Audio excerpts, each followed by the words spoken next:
This is the Mobile Commerce Minute with your hosts, Rob Woodbridge and Chuck Martin. Welcome back to another Mobile Commerce Minute. I suppose we should rename Regent Street in London to Beacon Street?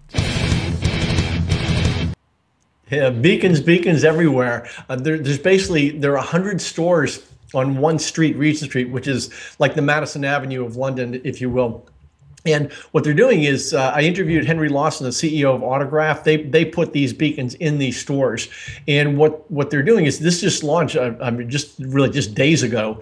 And what's going to happen is consumers are going to be basically pushed to download the app. So there are ads on buses, on big billboards, on all these 100 stores walking down the street. So we know that consumers will in fact see the app to download.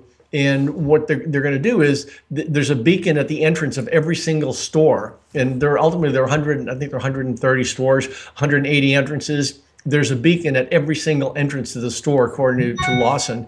And what will happen is they're going to people with the app, which is actually a pretty cool app if anyone wants to try this. You basically open the app and it gives you all the brands of the stores, and you swipe up the ones you like and down the ones that you don't. And what happens is then those targeted messages go to you based on what you like. And if you're going by a store that was not on your preferences, it basically doesn't pop up. So basically the bottom line is it a compelling consumer proposition? That's what it's really going to come down to. What can they offer the consumer that's going by the store? We know they'll be able to reach them, they'll be able to find them. The consumers will say, yes, I'm here, let me know. And then the issue is, what's the message? So that's what we're going to have to watch. But 100 stores is huge.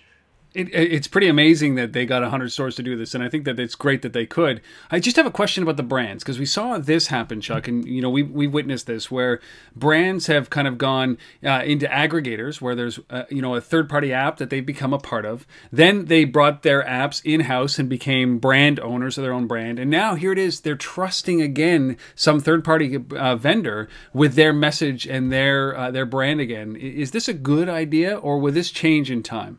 Well, for Regent Street, one of the big things is they're owned by Crown Estate, basically the Queen, and managed by the Crown Estate Regent Street portfolio. So the landlord is saying, this is what we're going to do. And the stores don't.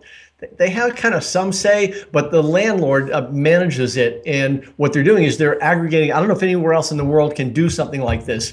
A mall potentially, but they aren't going to have 100 stores that they simply essentially line up. The other thing is Autograph is helping with the messaging, as is the Regent group that they all belong to. So it's not like the stores have to do a lot on their own. They're basically essentially rolling it up so that there's a lot of benefit across the entire street, so that the consumer going down the street has a similar experience all the way through the street. They're not getting an app from one retailer, having to download another from a different retailer. I'm dying to see how this plays out.